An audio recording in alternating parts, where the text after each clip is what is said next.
Hey guys, this weekend we have a partial lunar eclipse in Taurus. So the date and the time, 28th of October 2023, 21:23 British Summer Time. So that's Saturday evening at 23 minutes past 9.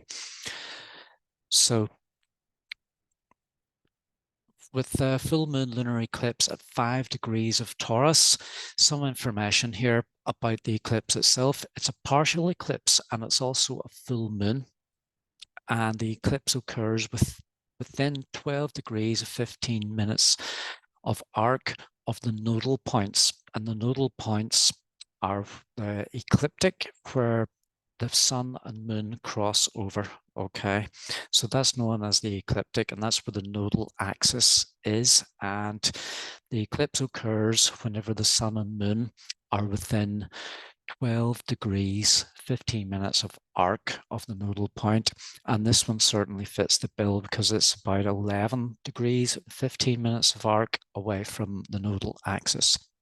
It's a north node eclipse, which offers a certain amount of challenge and opportunity if it's there for you to embrace. So keep your eyes peeled for things like that coming up for you, especially if it affects your personal chart. And we will look at that towards the end and we'll tell you what to look out for in terms of personal effects from this eclipse.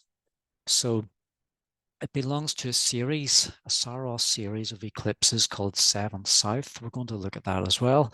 And there's no more eclipses until next year, until the 25th of March 2024, we will have another lunar eclipse at 5 degrees of Libra. So where are you likely to see this eclipse? Pretty much anywhere where it's nighttime and it's dark, but the skies will need to be clear. Okay.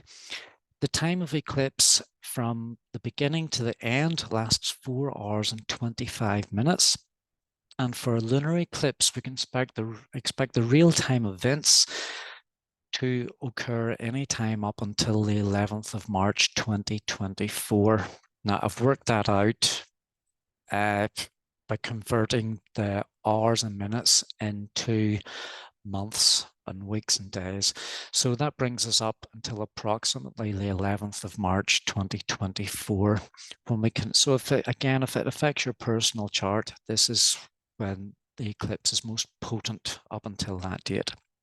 Now, the active degree until the 28th of March 2028, the actual degree the eclipse occurs on is 5 degrees of Taurus.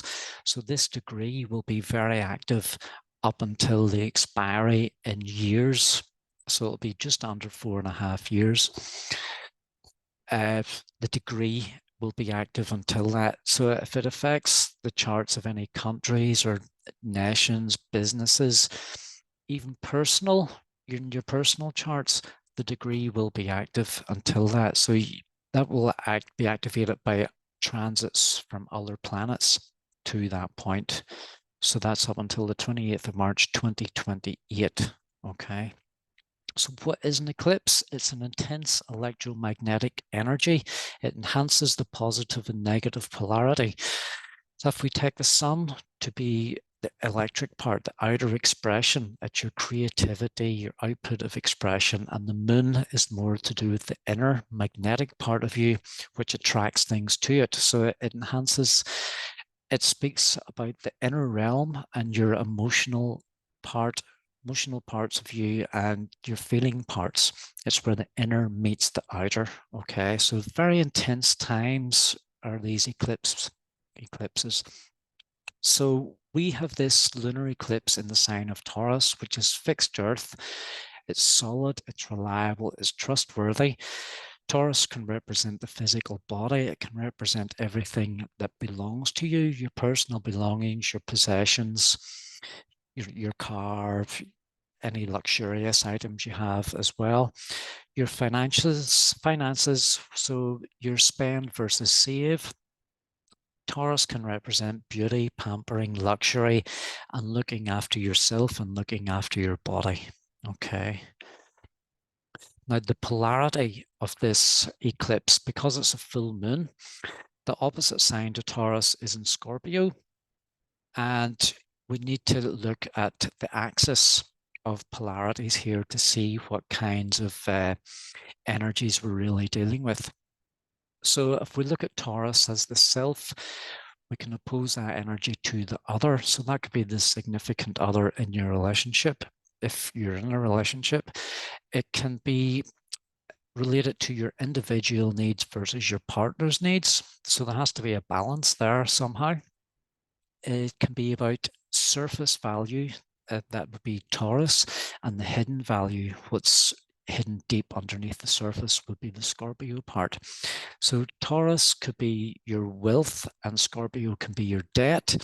So in terms of wealth, sometimes you may not feel wealthy, or if you see someone who looks extremely wealthy, that person could be swimming in debt and you're not going to know, but that's the hidden part.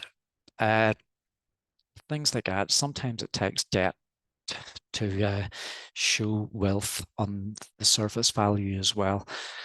So your personal belongings versus your partner's belongings, your character traits versus your deeper psychological traits.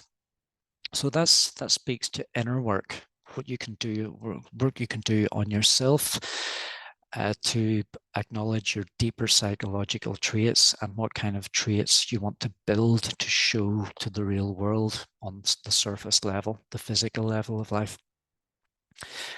It's ruled by Venus and Mars. So those are the two relationship planets. So there's attractive and projective qualities are highlighted here.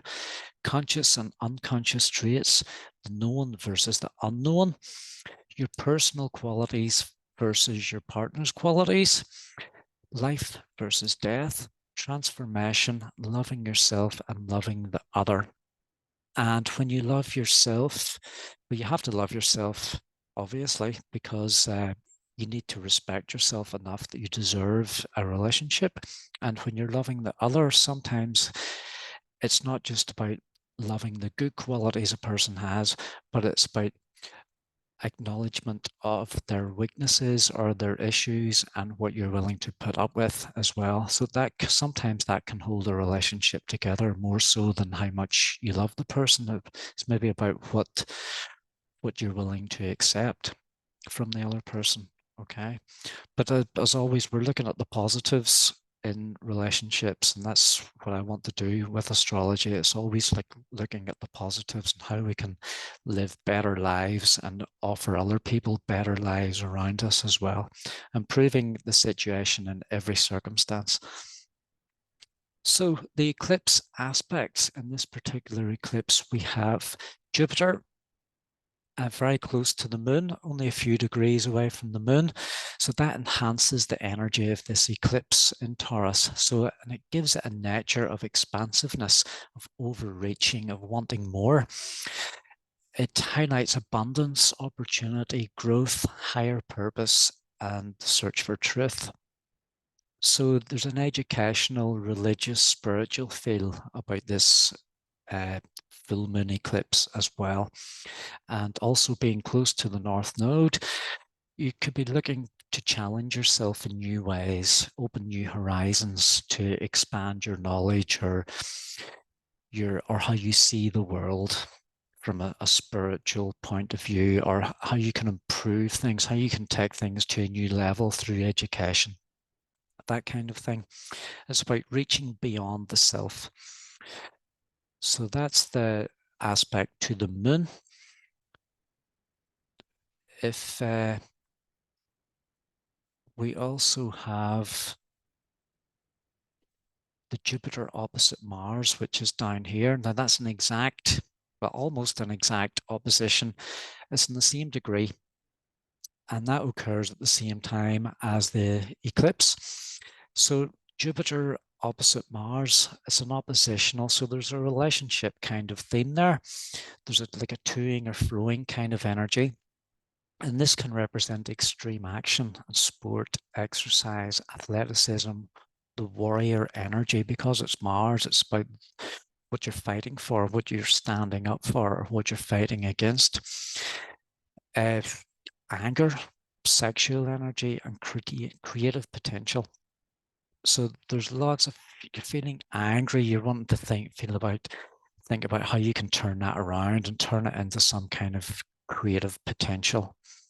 Okay, so that is a highly intense energy along with this eclipse. So you're thinking of the higher purpose, what you can obtain with this energy, and not to let it overpower you and make you feel angry or repressed. You want to turn that energy outward into the world.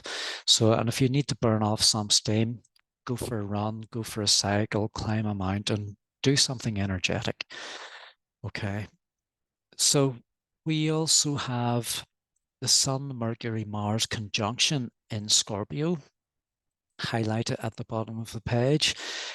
And this can be argumentative energy, fast talking. A good example of Mars Mercury would be Michelle O'Neill, leader of Sinn Féin. She has a Mercury Mars conjunction in her chart. And if you've ever heard her speaking, it's like she's trying to cram as many words into the shortest space of time possible. Fast talking, fast thinking, that kind of thing. There's hidden truths can be exposed with this Scorpio energy coming out because the sun is here now in Scorpio and it's highlighting the darkness, so to speak, shining light on the darkness, bringing out possibly a few truths. And we have Mercury there, who's synonymous for telling tales. So there could be a lot of whispers or secrets possibly exposed. And with the Jupiter opposition also, keep an eye on the media, see what is exposed over time. Okay. True colors, Scorpio, what's hidden underneath the surface, allows you to look deeper at yourself and find your true colors. It can be an element of fighting for survival as well, fighting your own corner to fighting your own personal fight. And with this can come a mental transformation as well. It's how you regenerate yourself. Because sometimes you have to go deep into the surface, underneath the surface of things to find your true self. And then a regeneration process begins. And then you transform completely and come out the other side. So the analogy of the butterfly is pretty significant for this energy. Now, in the UK, a chart for London, we can see this eclipse energy is taking in the chart. So it's highlighting the Mars by opposition, a Mars opposition. UK is having a Mars opposition, and it's highlighted by Jupiter as well. And what we can expect here is issues to do with finances, debt, banking, interest rates, inflation, or there could be some other hidden things that become exposed during this period, the period of time that eclipse is going to last. Okay. Now, for Northern Ireland, we have the eclipse conjunct the Mercury, which is only a couple of degrees away from the Mercury. And the Jupiter's down there as well. And we have the opposition over in the 11th house. And the Jupiter is actually on the sun, the degree of the sun. So we're looking for some opportunity, and the people of Northern Ireland really need something positive to take them out of this stalemate situation that has been in Stormont for the last 18 months or so. Things need to change, and it looks like this is the energy that we need to make that happen. So it's now it's in the hands of the politicians to try and get things moving in a more positive kind of way. So that's the chart for Northern Ireland, and it's in the 5th house as well, which is the house of the inner child. So we would like to think of something rebirthing, something new. Okay. And I have heard politicians speak of a new Ireland on the horizon. And that would obviously come after a referendum would be delivered, and to see what the results would come for that. But the talking and the plans and the possible outcomes need to be discussed beforehand. And a new Ireland is definitely on the horizon. If there ever was a referendum and it looks and Ireland would become united, they would definitely have to consider the unionist people of the north. And because Northern Ireland is now pretty much international, we've got so many new people from foreign nations every year. So we would have to consider not just uniting Catholic and Protestant, unionist, nationalist, but people from all walks of life and all countries and all nations. So my vision would be a country where everyone is welcome, no matter where you come from or what you believe in. But Ireland, Northern Ireland, or whatever it may become in the future, should be a place where anyone can have a good life. Okay. So the full moon eclipse in Taurus. Now, in your personal chart, which house does it fall in? There'll be an axis. If it's across the second, eighth house, could be about finances. If it's across the sixth house, 12th house, it could be about health. It could be about your routine, your employment. There's so many different things it could be. But you look at the personal themes that are occurring in your life, and you can if you go back to the previous time scales, you can see what needs to change and allow the change to occur and go with it instead of trying to resist, okay? Because we need to change. Change is always welcome. So we could prepare yourself for new cycles, for challenge, attracting what you attract that can be potentially transforming for going forward for your future, potential for opportunity. The themes, it's the same Saros cycle as the last eclipse a couple of weeks ago, the solar eclipse. The Saros cycle lasts approximately 1280 years, and the energy of this particular eclipse, whenever it was first began, it's Mars square Pluto, which is very intense energy. But the Pluto actually trined the sun, which is a helpful kind of energy. So it can be intense and there may be personal crisis to deal with. You know, it may come to an end or something may begin, but it will happen quickly and life will tend to feel like it's speeding up whenever all this kicks in. So other things that are going on, we have the Sun entered Scorpio on the 23rd of October. So that's going to be there for until the Sun moves again into the next sign. And we also have Mars in Scorpio until the 24th, and it hits the point where the lunar eclipse hit on the 5th of May. Mars hits that point on the 14th, 14 Scorpio on the 3rd of November.